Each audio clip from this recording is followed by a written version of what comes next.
मुंबई के बांद्रा इलाके पर आधारित एक वास्तविक सा गहन और डरावनी लेकिन भावनात्मक हॉरर कहानी है मुंबई कभी सोती नहीं। ये बात मैंने कई बार सुनी थी, लेकिन उस रात बांद्रा में मुझे समझ आया कि मुंबई जागती भी किस तरह है। समुद्र की हवा, कारों का शोर, दूर से आती लोकल ट्रेन की आवाज, सब कुछ जिंदा लगता है। मैं आर्यन मेहता, एक फ्रीलांस पत्रकार, 3 महीने पहले बांद्रा वेस्ट के एक पुराने अपार्टमेंट में शिफ्ट हुआ था। सी view apartment, building number 17। Building पुरानी थी, लेकिन किराया असामान्य रूप से कम। ब्रोकर ने बस इतना कहा था, सर फ्लैट अच्छा है, बस लोग ज्यादा टिकते नहीं। मैंने इसे मुंबई की आम बात समझकर नजरअंदाज कर दिया। फ्लैट था 7वीं मंजिल पर, फ्लैट 7B। उस रात बजून मेरी पहली रात थी। रात के करीब 1:17 बजे थे। मैं लैपटॉप पर काम कर रहा था कि अचानक छत से किसी के चलने की आवाज आई। धप धप धप। ऊपर कोई मंजिल नहीं थी। मैंने खुद से कहा, पुरानी बिल्डिंग है, आवाज आती रहती होगी। लेकिन फिर किसी के हंसने की आवाज, एक औरत की हंसी, धीमी, टूटी हुई, जैसे गला सूखा हो। मेरे रोंगटे खड़े हो गए। मैंने दरवाजा खोला। बाहर कॉरिडोर खाली था। लाइट टिमटिमा रही थी। तभी लिफ्ट के पास लगे आईने में मुझे पीछे कोई खड़ा दिखा। मैं मुड़ा, कोई नहीं। फिर आईने में देखा, वही परछाई, लंबे बाल, सफेद साड़ी, गर्दन अजीब तरह से टेढ़ी। मैं चिल्लाया, आईना अचानक चटक गया। अगली सुबह मैंने नीचे चौकीदार से बात की। उसका नाम था रघु काका, उम्र करीब 60, आंखों में डर स्थायी रूप से बैठा हुआ। मैंने पूछा, काका, इस बिल्डिंग में कुछ अजीब होता है क्या? वो चुप हो गए, फिर धीरे से बोले, 7वीं मंजिल पर कोई रात को बाहर नहीं निकलता बाबू। क्यों? उन्होंने मेरी ओर देखा और बोले, क्योंकि वो निकल आती है। कौन?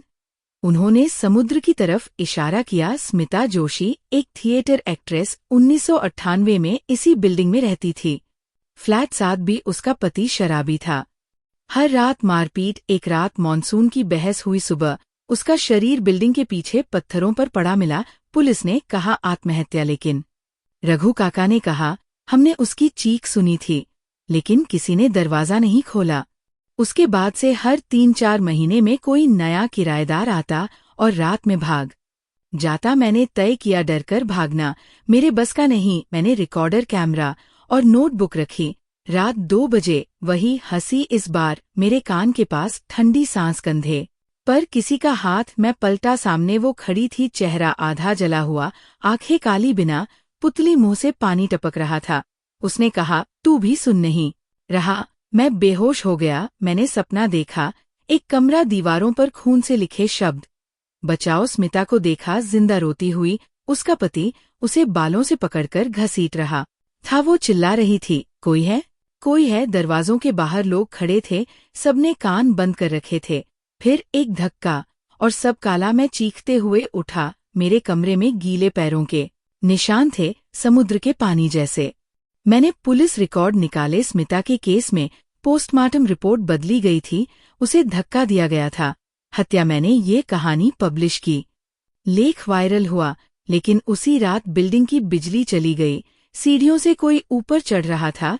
छप छप पानी टपकने की आवाज। वो मेरे दरवाजे पर आई। इस बार उसने कहा, अब सुना है, अब छोड़ दूं? मैं कांपते हुए बोला, हाँ, मैंने सब बता दिया। उसने मुस्कुराकर कहा, अच्छा। और पहली बार उसके चेहरे से खून गायब हो गया। अगली सुबह फ्लैट 7B में शांति थी, कोई आवाज नहीं। कुछ हफ्तों बाद खबर आई, स्मिता का पति गिरफ्तार हुआ। बिल्डिंग में अब लोग रहने लगे हैं, लेकिन कभी कभी रात 1:17 बजे, जब समुद्र की हवा तेज चलती है, 7वीं मंजिल की खिड़की अपने आप खुल जाती है और मुझे लगता है वो अभी भी देख रही है। मुंबई की इमारतें ऊंची हैं, लेकिन उनमें दबी आवाजें उससे भी ऊंची। और अगर आप बांद्रा में किसी पुरानी बिल्डिंग की 7वीं मंजिल पर जाए